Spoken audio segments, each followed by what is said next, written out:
Salut, bienvenue dans le Petit Cercle, votre concentré du cercle. Pendant le Festival de Cannes, je suis entouré ce soir de Claire Diao, d'Awo Bonsoir. Télé et de Canal Plus Afrique. Salut Claire. Salut. Et de la formidable tricolore Lily Bloom. Salut Salut. Lily. Au programme ce soir, les siffleurs du roumain Corneliu Porumboiu présenté samedi en compétition officielle.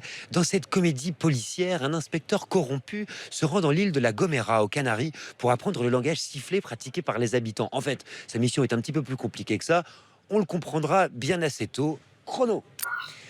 On retrouve le ton particulier de Porumboiu qui lui a valu à Cannes la Caméra d'Or pour 12h08 à l'est de Bucarest et surtout le prix Un certain talent pour Le Trésor, un regard satirique et décalé sur l'époque, Claire, en fait. Mais tout à fait, parce que le film de genre, le film policier, on en a vu, on en a revu, mais là, je trouve qu'il réinvente un peu le genre en s'appropriant cette technique du sifflage. On a parlé de l'espéranto, de créer des langues pour communiquer entre les différents pays. Là, on se retrouve sur une île à apprendre le silbo, qui est donc une manière de faire...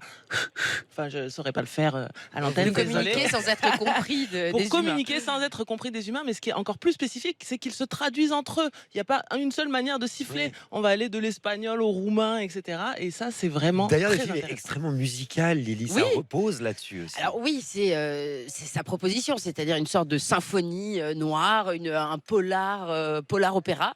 Alors c'est ludique dans un premier temps, mais moi j'ai été quand même déçue parce que je trouve que le premier projet, qui est de nous distraire, voilà, nous humble public, il est doublé d'une réflexion sur le genre qui en fait vient diluer l'intrigue et finalement on Mais perd c'est ça qui est l'intérêt intéressant, pour au l'intrigue contraire. et on se retrouve à attendre bêtement. Alors c'est aussi sa réflexion. Non, on n'attend pas. La future distraction, la référence à Hitchcock. Alors c'est sueur froide, c'est voilà, c'est On est emporté et justement il rattrape à chaque fois le spectateur, c'est-à-dire que on va partir dans une direction puis dans une autre. Il y a tout un jeu aussi sur la surveillance, comment les uns et les autres se suivent. Oui, On a mais l'inspecteur le- traqué la et à la référence- fois traquant. la Ouais. référence annule le suspense. Oui, c'est rigolo, parodiquement, qu'on sache où sont les caméras dans l'appartement, mais du coup on s'y intéresse moins et donc ça se dilue. Non, il y a toujours quelqu'un qui suit quelqu'un Voilà, d'autre. et moi ce qui cette m'intéresse, c'est ce que vous circulation-là disiez est sur le intéressante. polar, parce que là, en l'occurrence, dans cette sélection après Les Misérables, en attendant Roubaix, une lumière d'Arnaud Desplechin, et avec ce film, c'est comme si le polar revenait à son heure de gloire. Je me trompe?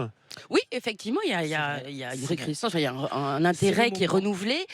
Mais bon, là, voilà, ça reste un diversité. Je trouve pas qu'il le renouvelle totalement. Moi, j'ai été Non, vraiment mais- très déçue. J'ai pas retrouvé Non, son moi j'ai eu humour. une très belle surprise. caustique. N'écoutez pas Lily Blue, vraiment, allez voir ce film. Tous ensemble, quand même. Et il se moque un peu du spectateur. Il dit il faut les instruire. Merci Lily, merci Claire. Si. Évidemment, Les Siffleurs de Corneliu Porumboiu avec Vlad Ivanov et Catherine Elmarlon est en compétition à Cannes. On en reparlera évidemment lors de la sortie. Nous, on se retrouve tout à l'heure pour un deuxième petit cercle. Pourquoi? Parce qu'on est comme ça.